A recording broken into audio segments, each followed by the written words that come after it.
Yo, who be well, stay well. Stay out. Stay doing the best you can do.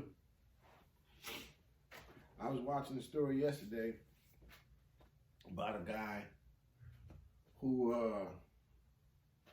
was preaching the story of Job.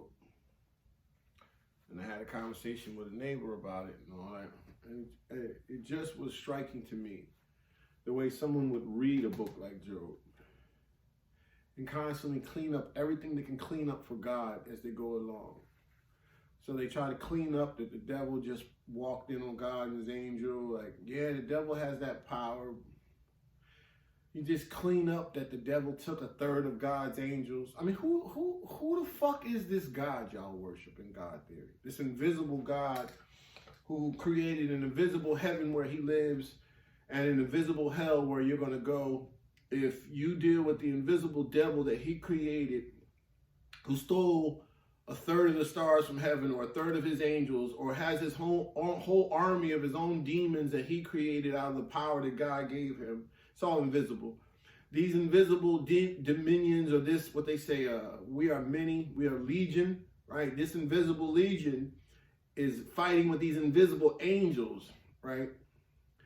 And this invisible cosmic war will play out one day where I guess you can see it when you're no longer in this body or you have eyes. So you need to get rid of your body and your physical life to see all this imaginary invisible being shit going on around you.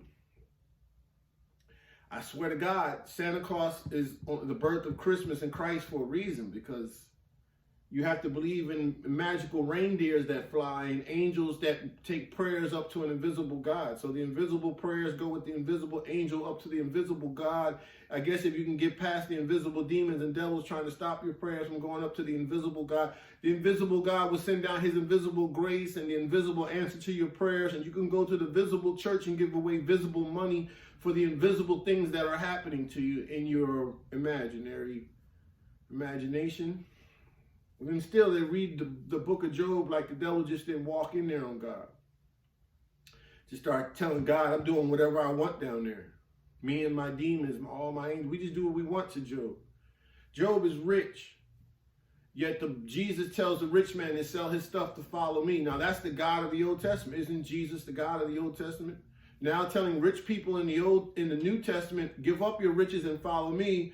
But in the Old Testament, he's rewarding riches to those who follow him. So in the Old Testament, like King David and Solomon, who had all this gold and power and slaves and cattle and all these beasts of burden enslaved to his kingdom, that's God's reward. And in the New Testament now, though, they want you to give up all your riches to the church because the church is completely rich. And that's the new way to please God. And Job, this rich man who obviously got into a conflict with a being who wanted to take his riches away from him and poison him, yet he failed to ever renounce any of his rich ways. And his riches were restored to him by his God, who gives riches to those who are upright and blameless in the land. All this makes sense to y'all. Reading it any other way, reading the fallacy in the conversation about how he's debating whether or not he's being punished for being rich, or he's being punished for enslaving 7,000 cattle, or he's being punished for eating all that meat, which is what obviously he's doing with all that cattle, or that he's got slaves and you call them servants because that sounds friendly in Christianity, and all this other nonsense that people go through.